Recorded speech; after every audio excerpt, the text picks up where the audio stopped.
Selamat sejahtera kepada Puan Dr. Hasma binti Abdullah. Kami dari Kumpulan 3, Kursus Penghayatan Etika dan Peradaban, akan membentang tentang kegunaan media sosial dalam kalangan masyarakat. Kami sekumpulan telah membincang tentang topik ini untuk mengetahui peranan dan juga impak kegunaan media sosial dalam kehidupan seharian masyarakat. Maklumat yang kami peroleh sepanjang perbincangan dan kajian kami akan digunakan untuk melengkapkan tugasan infografik kami. Saya Yuvaneswari Parthasarathi pertama sekali akan menguraikan sedikit tentang media sosial. Media bermaksud alat perantara manakala sosial pula ialah perihal kemasyarakatan dan pergaulan. Apabila menggabungkan kedua-dua perkataan ini, media sosial membawa maksud alat komunikasi berasaskan web iaitu secara online yang menjadi medium perhubungan dan penyebaran maklumat. Media sosial merupakan teknologi berasaskan komputer yang membawa pelbagai kebaikan kepada pengguna seperti membantu membina komuniti, memudahkan perkongsian idea, menjana pendapatan dan sebagainya. Pada masa yang sama, media sosial juga boleh memberikan kesan yang buruk kepada pengguna. Hal ini kerana pada zaman ini, media sosial tidak mempunyai akses yang terhad akibat teknologi yang semakin berkembang. Daripada banyak keburukan akibat media sosial, kumpulan kami telah fokus kepada yang utama iaitu buli cyber. Pelbagai aplikasi seperti Facebook, Twitter dan Instagram kini sedang digunakan oleh masyarakat untuk banyak tujuan baik seperti pengajaran dan pembelajaran. Namun, dalam aplikasi-aplikasi inilah berlakunya kes-kes buli cyber. Assalamualaikum warahmatullahi wabarakatuh. Nama saya Muhammad Arif bin Usman dari kursus Datatik tahun 2. Saya akan membincangkan bahagian permasalahan kajian. Berdasarkan tajuk yang dipilih iaitu kegunaan media sosial dalam kalangan masyarakat, permasalahan kajian yang didapati adalah dari segi keburukan dan kekurangan media sosial dari segi buli cyber. Buli adalah sesuatu tindakan agresif terhadap seseorang individu daripada seseorang individu. Apa itu buli cyber? Buli cyber adalah tindakan agresif seseorang individu kepada individu secara atas talian ataupun secara online. Apa beza buli cyber dengan buli fizikal?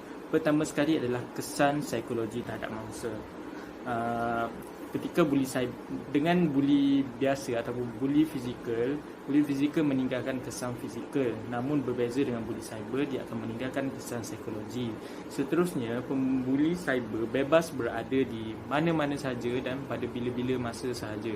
Manakala buli fizikal, pembuli dan mangsa berada di tempat yang sama. Dan kegunaan alat yang digunakan pembuli adalah melalui platform online, manakala pembuli biasa atau pembuli fizikal hanyalah menggunakan kaedah fizikal. Sebagai contoh, buli cyber adalah penggunaan bahasa yang kurang sopan daripada yang ditunjukkan daripada seseorang individu yang ditujukan kepada individu lain secara atas talian. Tidak kira di mana-mana platform seperti Twitter, Facebook, YouTube dan sebagainya. Selain itu, menyebarkan maklumat peribadi orang lain tanpa kebenaran, ia juga adalah dikira sebagai buli cyber. Dan pada yang terakhir adalah, contoh terakhir adalah memuat naik video yang tidak sesuai, iaitu ia juga boleh dikira sebagai buli cyber kerana video yang ditunjukkan itu boleh menjejaskan keadaan mental ataupun emosi seseorang. Kesan terhadap mangsa adalah ia boleh menyinggung perasaan pengguna, dan kesan seterusnya adalah ia boleh meninggalkan kesan mental ataupun masalah mental kepada pengguna-pengguna lain. Kerana masalah mental ini adalah seperti masalah depression ataupun masalah anxiety yang boleh menyebabkan diorang terjejas dengan kehidupan mereka yang normal.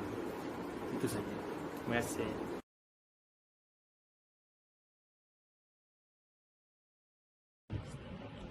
Antara objektif kajian kami adalah menyatakan definisi kegunaan media sosial dalam kalangan masyarakat, seterusnya menyatakan isu yang terlibat dalam penggunaan media sosial dalam kalangan masyarakat, menerangkan aktiviti dan proses kajian yang digunakan, dan menerangkan dapatan daripada analisis kajian mengenai isu yang terlibat.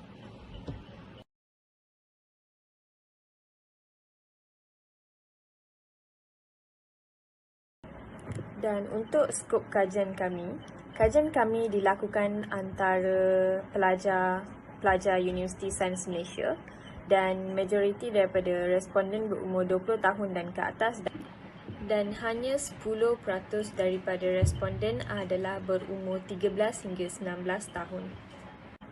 Dan 70% daripada responden adalah perempuan dan 30% lagi adalah lelaki.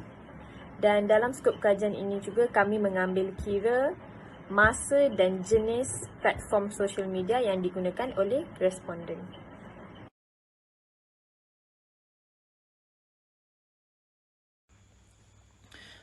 Bagi aktiviti dan proses kajian, kaedah pengumpulan data yang dilakukan adalah melalui borang soal selidik dan juga rujukan. Borang soal selidik adalah dalam bentuk Google Form yang diedarkan kepada semua golongan masyarakat secara umum dan lebih menumpukan kepada golongan belia dan pelajar. Borang ini hanya diberikan kepada mereka yang menggunakan platform media sosial seperti WhatsApp, Telegram, Instagram dan sebagainya. Peserta dalam kajian ini juga dipilih secara rawak untuk mengelakkan bias ataupun berak sebelah untuk mendapatkan keputusan dan data yang lebih tepat. Kaedah rujukan melibatkan tinjauan literasi secara atas talian menerusi internet. Rujukan yang dilakukan adalah dari beberapa laman sesawang dan portal yang boleh dipercayai seperti portal rasmi akhbar dalam talian. Hasil dan kajian jurnal yang diterbitkan oleh pihak universiti juga dirujuk. Maklumat yang diperoleh digunakan sebagai bahan dalam rujukan dalam menghasilkan soalan dalam borang soal selidik.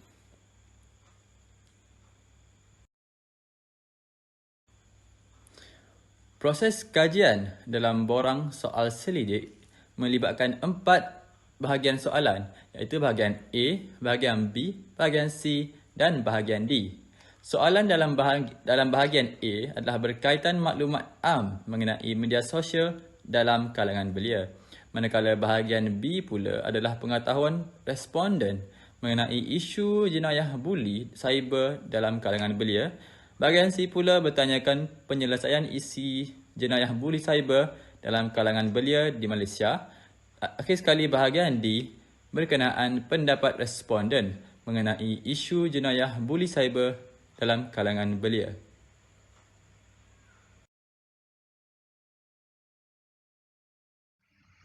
Assalamualaikum dan salam sejahtera. Saya Nurwira Tasha binti Abdullah, nombor matrik 148933. Saya akan membentangkan analisis dapatan kajian daripada pelaksanaan projek kami mengenai kegunaan media sosial dalam kalangan belia. Kami menjalankan kajian dengan menggunakan kaedah soal selidik secara talian dengan mendapatkan seramai 50 orang responden daripada kalangan belia yang majoritinya berumur 20 tahun ke atas, berstatuskan pelajar institut pengajian tinggi iaitu seramai 90% dan hanya 10% responden terdiri daripada belia yang berumur 13 hingga 19 tahun.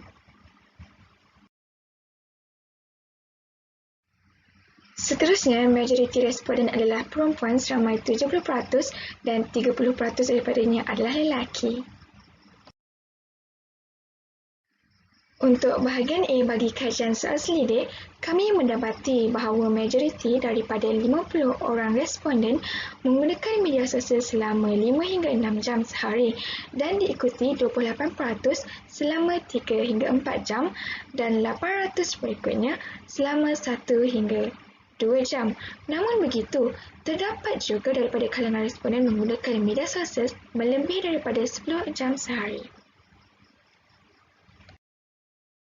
Dapat dilihat 90% menggunakan media sosial untuk mengisi masa lapang mereka 78% berpendapat mereka menggunakan media sosial untuk berkomunikasi dan 76% untuk mengetahui berita dan informasi terkini. Terdapat juga yang menggunakan media sosial untuk perniagaan dan perkongsian maklumat, tetapi dalam peratus yang rendah.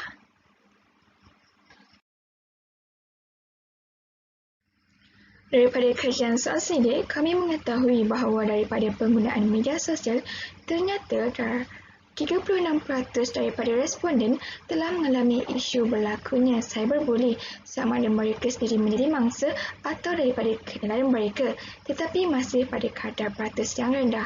64% daripadanya tidak pernah mengalami cyberbully. Selain itu, aplikasi seperti Twitter, Facebook dan Instagram mendapat undian dan pilihan tertinggi daripada 50 responden kita sebagai medium pembuli untuk melakukan jenayah cyberbully mereka dan diikuti oleh WhatsApp, Telegram dan Tinder yang mendapat peratus terendah.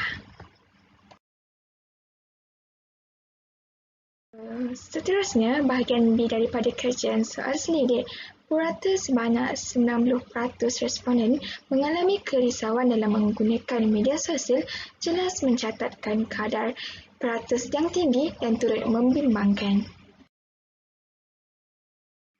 Hal ini demikian kerana 80% daripada responden tidak mengetahui cara yang betul untuk mengadu jenayah cyberbully apabila mereka menjadi mangsa cyberbully. Pada pendapat responden dapat diketahui bahawa golongan remaja adalah target atau sasaran cyberbully yang tertinggi dengan kadar peratus sebanyak 76%, diikuti dengan golongan dewasa dan pelajar skor rendah atau kanak-kanak. Punca utama cyberbully adalah faktor utama mengapa jenayah cyberbully semakin berluasa di Malaysia, dan daripada pendapat responden, rakan sebaya adalah punca utama berlakunya cyberbully dengan undian tertinggi daripada responden sebanyak 96%. Seterusnya, soal selidik ke atas responden menunjukkan pihak kerajaan seperti Jawatankuasa Jenayah Cyber mendapat undian tertinggi. 86% daripada responden menganggap mereka harus memainkan peranan utama dalam menghindari masalah cyberbully yang seterusnya diikuti oleh ibu bapa, rakan sebaya dan pihak sekolah. Berikutnya beralih kepada bahagian C soal selidik. Undang anti-diskriminasi adalah sangat penting dalam penggunaan media sosial. Menurut pendapat daripada responden, Instagram sebanyak 48% undian, Twitter 44% undian dan Facebook 36% undian mencatatkan kadar peratus tertinggi aplikasi sosial media yang mempunyai undang-undang anti-diskriminasi yang ketat. Seterusnya, 78% responden berpendapat bahawa menekan alamat email dan nombor telefon bimbit orang yang menghantar mesej tidak dikenali adalah tindakan yang bakal mereka ambil untuk menghentikan jenayah cyberbully.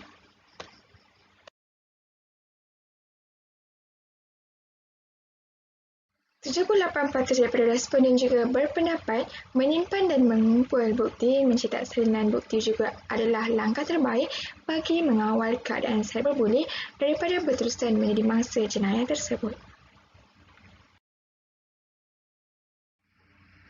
Seterusnya, ke bahagian di soal selidik, 98% menganggap isu jenayah cyberbully di media sosial adalah hal yang serius dan harus mendapat perhatian daripada pelbagai pihak, terutamanya kerajaan, pihak sekolah, institusi, ibu bapa dan sebagainya. Justru, 92% responden juga merasakan isu jenayah bully cyber di media sosial dalam kalangan belia telah merencatkan kesepakatan nasional di Malaysia dan menunjukkan bahawa isu jenayah bully cyber adalah perkara yang serius.